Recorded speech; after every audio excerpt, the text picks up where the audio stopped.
What's up, YouTube? On this episode of Coddiwomple Overland, we're going to be continuing to make our way west along the Trans-American Trail through Georgia and central Tennessee. We don't need a destination, let's go where the river's taking us. When we left you on the last section of the TAT, we had made our way from eastern Tennessee into Georgia, and that's where we set up camp for the night and celebrated New Year's Eve. Just over a month later, we would return to the same area, but with a different trailer and a different truck. We set up camp not too far out of Dalton, Georgia at the Hickey Gap Campground, and this is where we would stage for the night and get our start back on the TAT in the morning. So the truck we're using for this trip was loaned to us for some incredible friends, Jeff and Amanda Johnson, and we're using it while our other one is in Detroit at AMW having a little bit of work done to it. This new trailer, however, is the one that we're going to be pulling for 2025.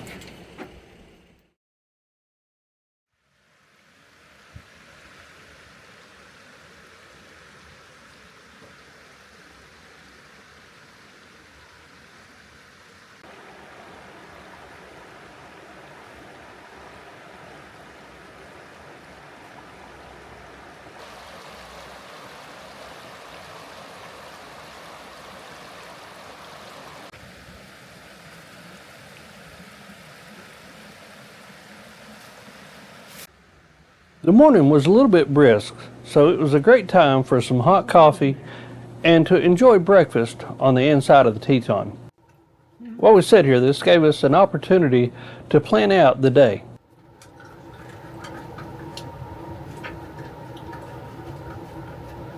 This is the purple one. It actually goes to right here.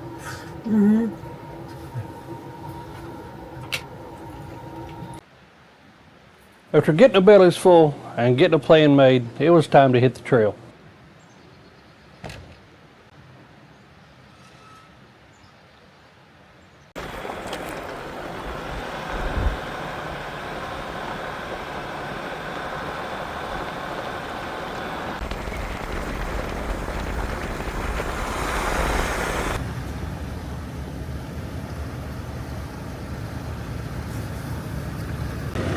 Look at that. So, we just got back to where we got on the Trans-American Trail, and Trail 17 here, we checked to make sure it was going to be open and all of that stuff the way we're supposed to, and it's got a gate on it. So sometimes, even if the MVUM maps say that the trail is open, in our part of the world, sometimes they're still closed. So we've had to back up a little bit, and we're going to have to go back down to the bottom of the hill and regroup. So after a little bypass, we're back on the TAT.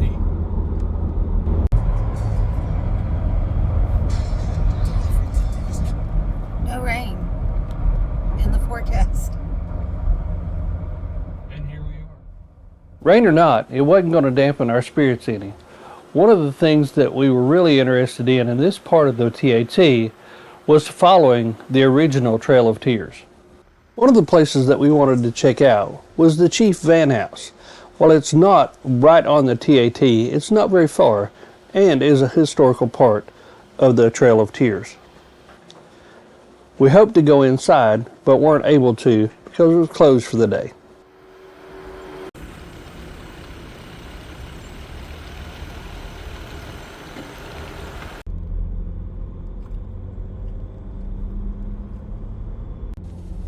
After following the route around Dalton, we started making our way into the Johns Mountain area. Johns Mountain is a WMA, and just like every other state, all the WMAs are a little bit different. So I would check with the local rules and regulations. This is also part of the Chattahoochee National Forest, so we made sure to watch the MVUM map and stay on the designated routes.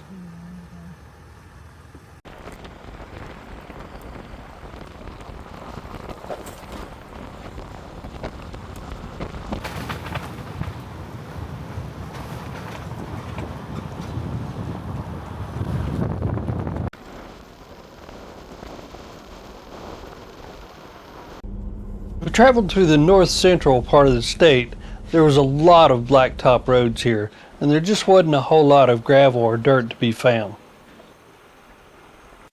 Even some of the places that were supposed to be dirt had just freshly been paved.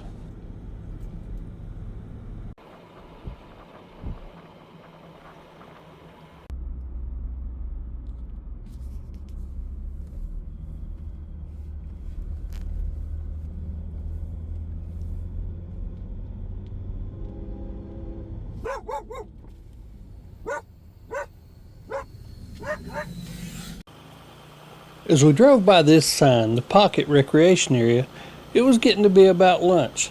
So we decided to stop here, take a little walk, stretch our legs, and grab something to eat before we hit the road again. This site was originally built and used in the late 30s to early 40s as a Conservation Corps campsite. This spring house here was really something to see.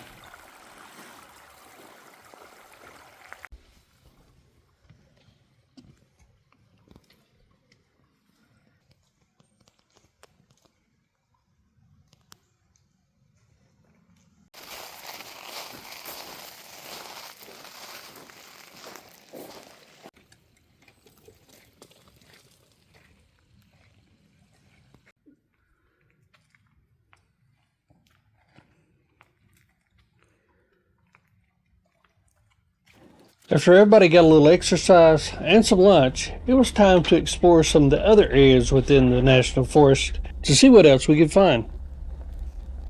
What we ended up finding was that even though the NVUM said that the roads was open, a lot of them were closed.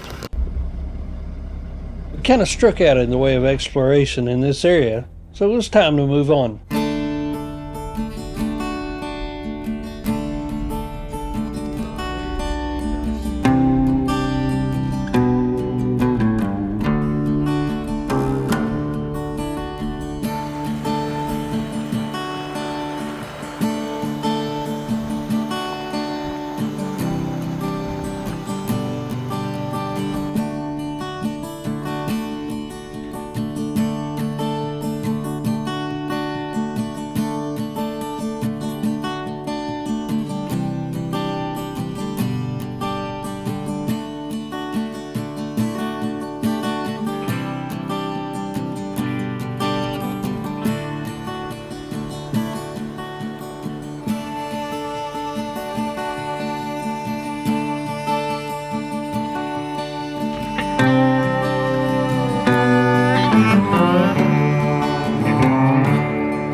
$50, Okay. or by the day, or you can do it by the day. Okay. How much is it by the day?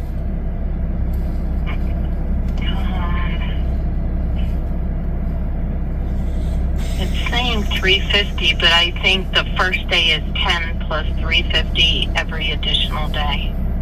Yeah, that's what it is. So 13 apiece. Each. How many days? Yeah. We're just passing through just today. So just that one little Okay. 5-mile section, I guess. So did you want to do it that way? Yeah, that's fine. Are you someplace with a computer, or are you not? I couldn't get my phone to bring up the service. Yeah, we tried to get our phones to bring up the service where we could get online, but we weren't able to do it. So Okay. that's why we called the number. Alright, that's fine. I know that may have been a little bit painful to watch, but that is the process you have to go through with Georgia Fish and Wildlife to get through a section of the TAT. That's if you don't get your permit before you get here. We probably shouldn't have paid the $15 each to drive 5 miles, but we really wanted to check out a couple of the caves that were in this area.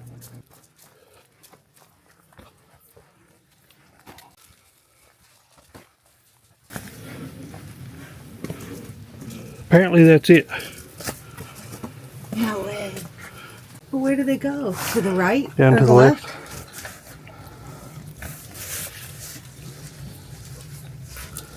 Yeah, everything's slippery. Look.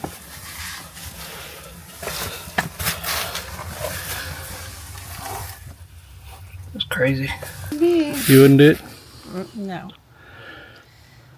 No, I don't even know as tall as you are. How do you slink into that little spot? You slide right down into it. Since Deb and I were dressed more like the guy on the left than the guy on the right, or even the girl in the middle, we decided we probably ought to stay out of it, especially since Deb is as claustrophobic as she is.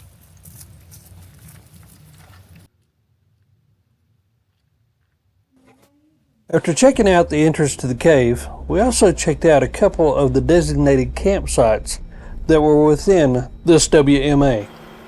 I'm sure there's an extra fee to camp at these, but after spending $30 to drive 5 miles, we didn't even ask what it cost to camp.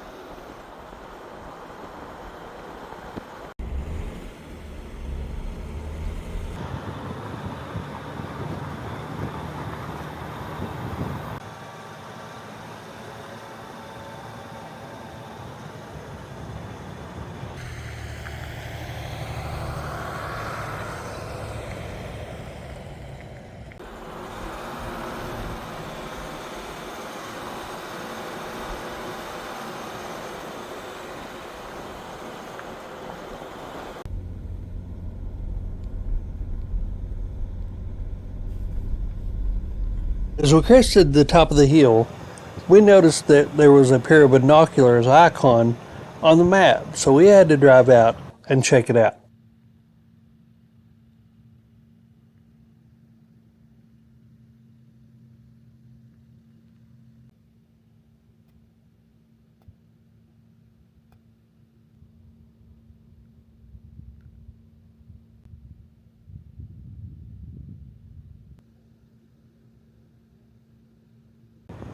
From here, the road took us north through the WMA. There are a few different designated camping sites within this WMA. This one here was for large groups or groups with horses. At the end of this campground, we found a gate, and this was a perfect opportunity to really try out a new addition on the Teton trailer, and that's a remote backup camera.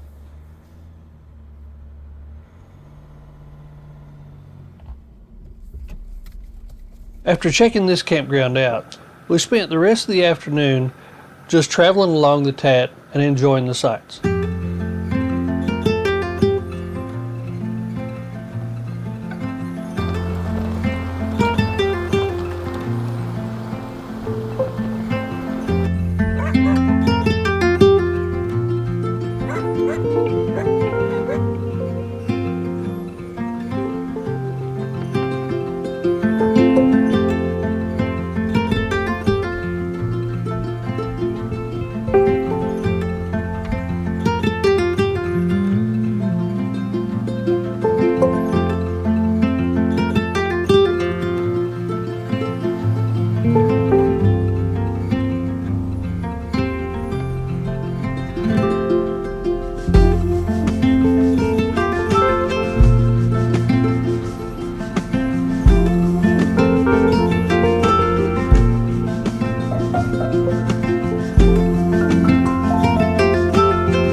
Last night we had drove into the darkness trying to find camp. This is another one of those areas that just doesn't have a whole lot of dispersed camping. Just outside of South Pittsburg, Tennessee, we found the Adventure Off-road Park. This was a perfect place for us to set up for the night, and you could even set up here for a couple of days. The staff was incredible and very welcoming, and just a great place to stop over if you're in this area. The manager of the park was telling us that there used to be an old wagon trail that runs through this area. As a matter of fact, he told us that this bridge just outside of the park was one of the bridges from the original wagon trail. He also said the route that we're going is going to lead us up a mountain, and it too was part of the old wagon trail. As a matter of fact, the name of the road is Stagecoach Road. This route was definitely pretty steep. Now, I don't know about you, but I'm not sure about riding a stagecoach up or down this mountain.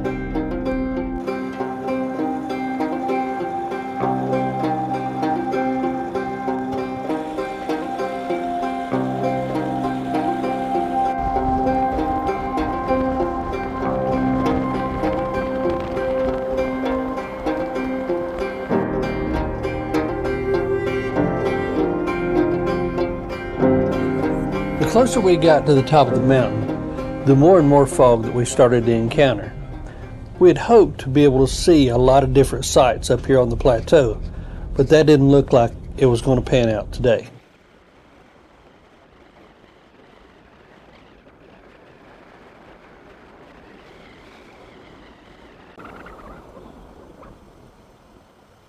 One of the trails that were marked on the map that I had received showed this next place here to be a trail that we could have got on. But as you see the sign there, it says walking traffic only. As we made our way past the gates of Sewanee, we started getting below the fog and the clouds and was able to see things a little bit better.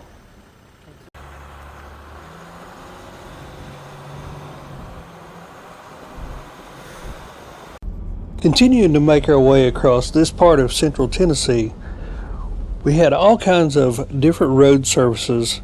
Most of it was different stages of blacktop, but there was some gravel and dirt sprinkled throughout. But it was mostly just scenic back roads through the farmlands of this area.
By the time we got to West Point, we started finding more and more roads that were gravel and dirt.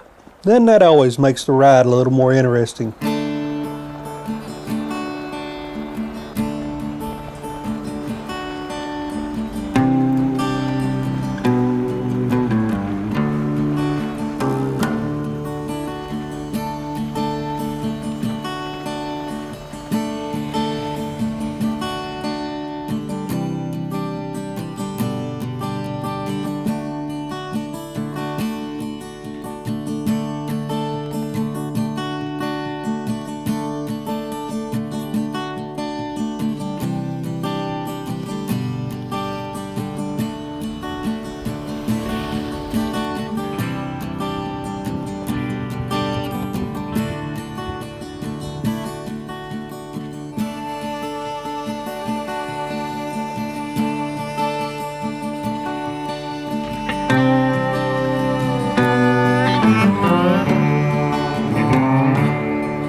After a long day of driving and exploring, we found a nice campsite along Pickwick Lake.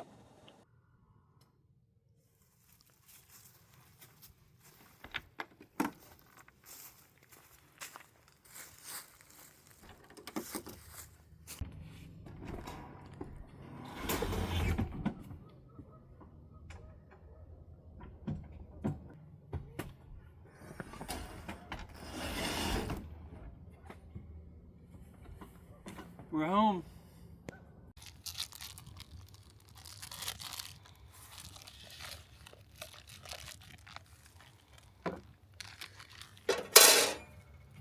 It's kind of high where we're parked at tonight. This that down in there. Potatoes in there.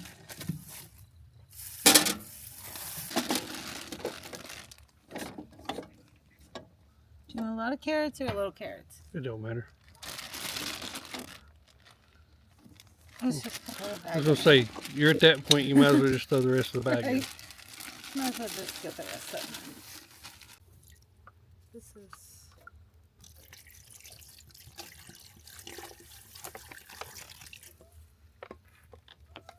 You have to use the can cooker, butter garlic salt, because it's amazing. Not with the whole entire lid off though. That would be bad. Yeah, that's better. Put some of this on the carrots. And on.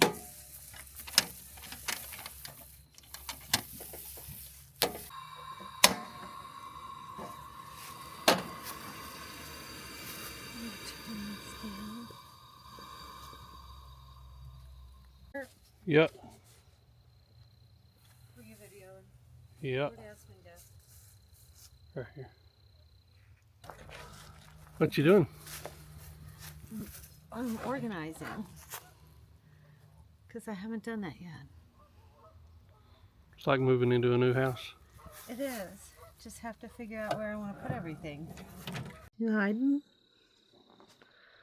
Huh? Come on. He's alright. Somebody's shooting, huh? You don't like it. When we got to camp, there was a lot of geese and other birds on the lake, and apparently somebody on the other side of the lake wanted to try to scare them off and shot a shotgun, and it terrified Aspen. What are you doing? Come outside.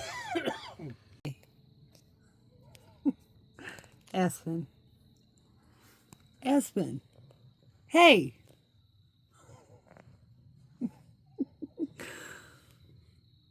Hello. Are you mad? We need smell-o-vision.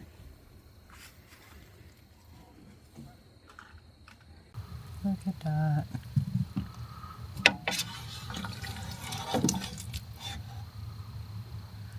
And then the rest of it, I'll throw it back in here and make a soup tomorrow.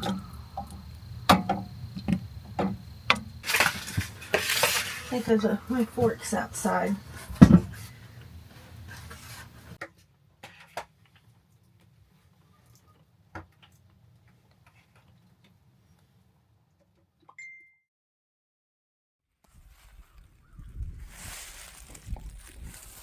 Overnight, there was a storm that came through, and not only did it bring rain and wind, but it brought the cold air with it. It went from being in the mid-60s last night to just barely making it into the 40s this morning. This area of Pickwick Lake that we camped at was just barely down inside of Alabama. We had a little bit more of Tennessee to hit before we would make our way on into Mississippi.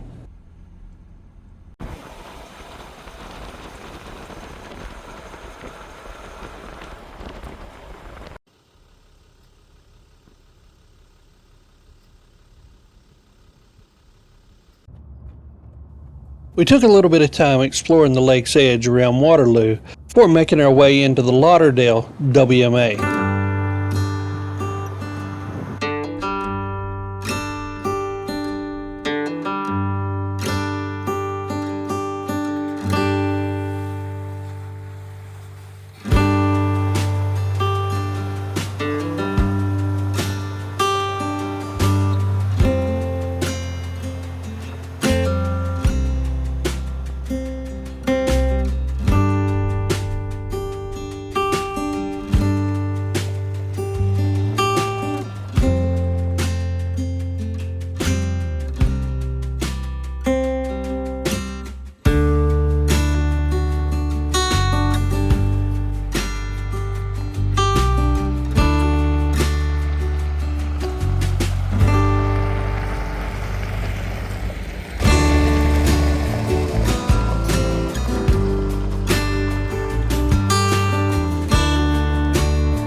This WMA is located in the far northwestern part of Alabama, and it's bordered to the west by the Tennessee River.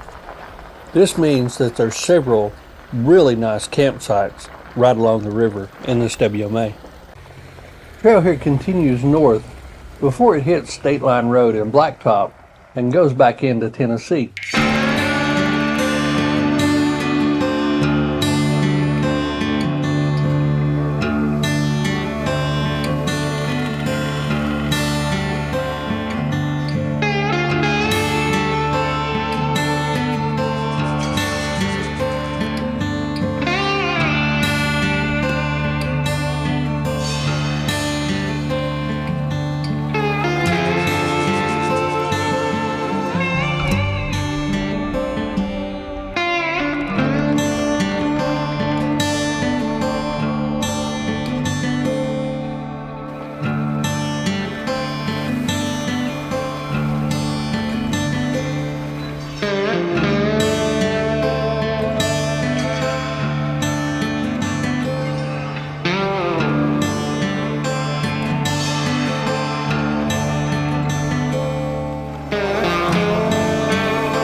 Just north of the state line, you're going to find another OHV park with camping opportunities. This is the TNR Outpost at Rainbow Falls, and it looks like they've got plenty of room to set up for camping.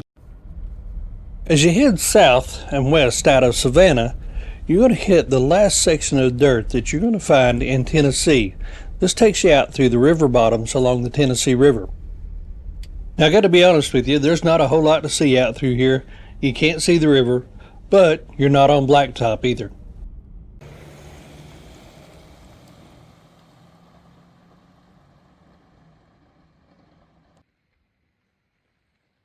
There are a couple little wet places where there are trees and cypress like this area right here.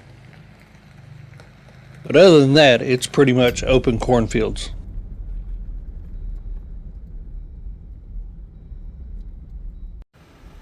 Our last point of interest in Tennessee is the Pickwick Dam. It was completed in 1938 and has 6 hydroelectric generators. The dam itself is 113 feet tall and stretches just over 1.5 miles across the Tennessee River. The power turbines that the TVA uses to generate power, the first one came online the same year that the dam was completed. The turbine that they used to generate power when they first opened it was 24 feet wide, and it was the largest of its kind in the United States. As you cross the dam, you're not far at all from the Mississippi state line, and that's where we're going to end this episode. We had a lot of fun seeing all the different scenes throughout Tennessee and Georgia. If you haven't seen the episodes on North Carolina and East Tennessee that we did on the TAT, you might want to go back and check those out too. We really appreciate you riding along with us, and until next time, see ya.